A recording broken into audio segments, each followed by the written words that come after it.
లేస్తే ముఖ్యమంత్రి గారు చారిత్రాత్మకమైన పద్ధతుల్లో ప్రత్యేక శాసనసభ సమావేశాలు పెడుతున్నారు అని చెప్పి పొద్దున్నే క్యాబినెట్ బడ్జెట్ సమావేశాలకు చేస్తారు కదా సార్, అట్లా బడ్జెట్ ముందు ఒక క్యాబినెట్ పెట్టి వెంటనే తీసుకొస్తే మేమేమనుకున్నాం సార్ అంటే నిజంగా కూడా ఈ ప్రత్యేక శాసనసభ సమావేశాల్లో 42% రిజర్వేషన్ అమలు చేయడానికి కామారెడ్డి డిక్లరేషన్లో ఇచ్చిన విధంగా ప్రత్యేకమైన బిల్లు ఏమన్నా తెస్తున్నారేమో, ఆ బిల్లు తెచ్చి వెంటనే శాసనసభలో ఆమోదింపజేసి తద్వారా చట్టబద్ధత కల్పిస్తారేమో అని చెప్పి రాష్ట్ర వ్యాప్తంగా బలహీన వర్గాల సోదరులు కామారెడ్డి డిక్లరేషన్ చూసిన వాళ్ళు ఎదురు చూస్తూ ఉంటారు. కానీ ముఖ్యమంత్రి గారు ఏం చేస్తున్నారు సార్, ఇక్కడ లేచి ఓ 4 పేర్లు చదివి, అధ్యక్ష మీ ప్రభుత్వం మీద ప్రజలకు నమ్మకం లేదు.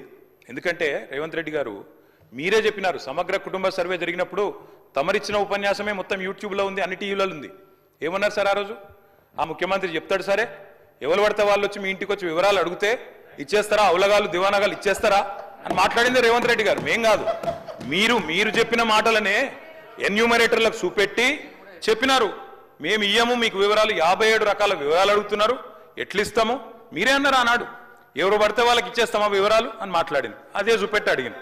అధ్యక్ష వాస్తవం ఏంటంటే అధ్యక్ష, సమగ్ర కుటుంబ సర్వే 2014లో జరిగింది. శాంతికుమారి గారు ఉన్నారు, రామకృష్ణారావు గారు ఉన్నారు, సందీప్ కుమార్ సుల్తానియా గారు ఉన్నారు. అప్పుడు ఇదే అధికారులు అధ్యక్ష, అప్పుడెవరు వేరే లేరు. సమగ్ర కుటుంబ survey, I'm saying this on record, I worked as a minister for 9.5 years.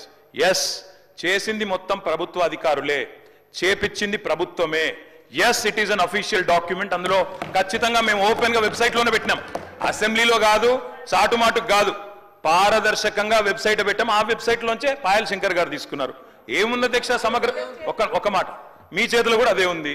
ఏముంది అధ్యక్ష అందులో డేటా?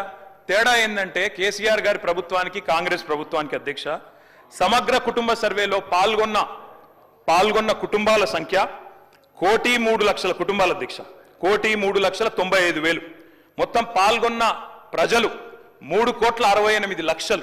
3,68,00,000 జరిగింది ఒక్క రోజులో 24 గంటల్లో రాష్ట్ర వ్యాప్తంగా ప్రతి ఇంటిని ఎన్యూమరేట్ చేసి అత్యద్భుతంగా చేసినాం. మేము చేసిన తర్వాత ముఖ్యమంత్రి గారు నిజంగా ఎంత మిస్లీడింగ్ గా మాట్లాడుతున్నారంటే అధ్యక్ష, వారు అంటారు అధ్యక్ష ఇంతకు మించిన టాపిక్ లేదు అధ్యక్ష, వారు అడిగిన ప్రశ్నకు తప్పకుండా మా ప్రభుత్వం గతంలో చేసిన పని గురించి వారు అనుమానాలు తలెత్తే విధంగా ఏదైతే మాట్లాడినారో దాని గురించి చెప్పాలి అధ్యక్ష.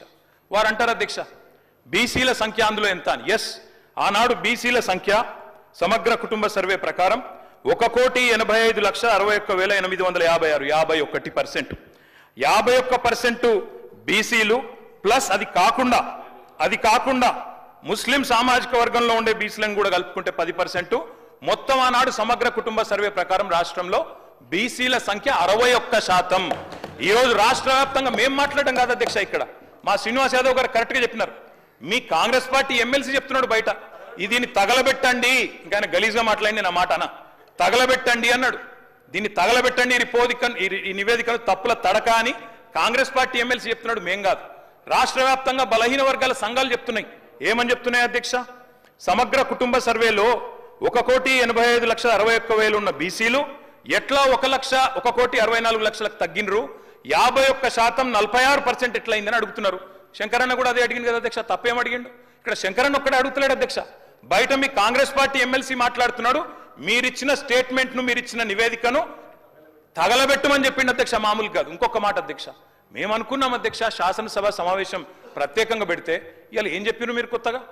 మీరు చెప్పింది ఈరోజు చెప్పింది మొన్న ఉత్తమ్ కుమార్ రెడ్డి బయట ప్రెస్లే చెప్పిండ్రు. ఆయన ఉత్తమ్ కుమార్ రెడ్డి గారు సబ్ కమిటీ చైర్మన్ గా ప్రెస్ మీట్ లో ఇవాళ మీరు చెప్పిన లెక్కలని మొన్ననే చెప్పిండ్రు. ఎందుకు పెట్టిండ్రు మీరు? ఇవాళ మేమేమనుకున్నాం, 42% రిజర్వేషన్ ఇవ్వడానికి చట్టబద్ధత కల్పిస్తూ బిల్లు తెస్తారనుకున్నాం. లేదా మీరు చెప్పినట్టు 56% బీసీలుంటే ఆ 56% బీసీలకు బీసీ సప్లాన్ చేస్తారేమో అనుకున్నాం. ఏమీ లేకుండా ఇలా వచ్చి ఒక స్టేట్మెంట్ ఇక్కడ పెట్టి ఏదో సాధించిన చరిత్ర అంటే అధ్యక్ష 5% బీసీ జనాభా. అధ్యక్ష గౌరవ సభ్యులు